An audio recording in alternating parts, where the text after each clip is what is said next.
गंगापुर गांव में एक घर के आंगन में एक बकरी चमेली अपने घर में आराम से सो रही थी। उसके बच्चे भूख के मारे जाग गए और उन्होंने अपनी मां को जगाना शुरू कर दिया।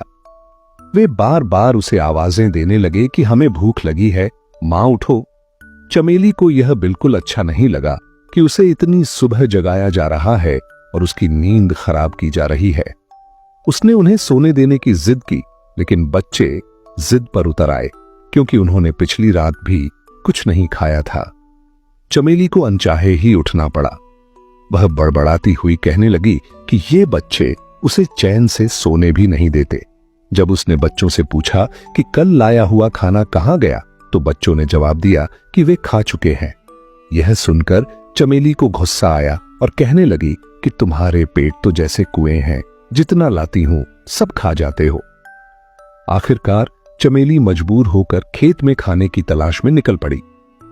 वह सोचती जा रही थी कि इन बच्चों ने तो नाक में दम कर रखा है, इन्हें क्या पता कि खाना लाने में कितनी मेहनत लगती है। चमेली एक कामचोर और सुस्त बकरी थी। उसे दिन भर सिर्फ सोना पसंद था। पिछली बार जैसे तैसे जंगल से खाना मिल गया था, लेकिन अब वहां के जानवर उसे कुछ देने को तैयार नहीं थे। वह सोचने लगी कि अब खाना कहां से लाए। इतने में उसे दूर एक बड़ा सा बाग नजर आया जिसमें बहुत सारे फलों के पेड़ थे।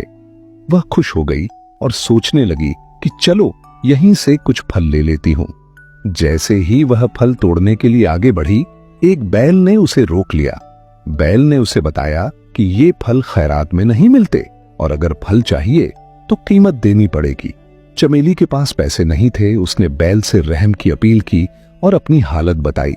बैल को उस पर तरस आया और उसने शर्त रखी कि अगर चमेली रोज बाग में पानी दे और रखवाली करे तो वह उसे रोज खाना दे सकता है।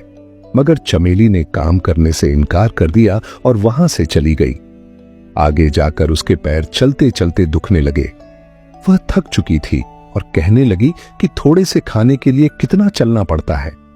इतने में उसे दूर एक इंसान का घर नजर आया जहां दो बकरियां आंगन में खड़ी घास खा रही थीं। चमेली ने सोचा कि ये मेरी ही जात की बकरियां होंगी, ये जरूर कुछ खाने को देंगी। वह उनके पास पहुंची, मगर वहां भी उसे साफ जवाब मिला कि यहां मुफ्त में खाना नहीं मिलता। इन बकरियों को रोज मालिक को दूध देना पड़ता था, तब जाकर खाना मिलता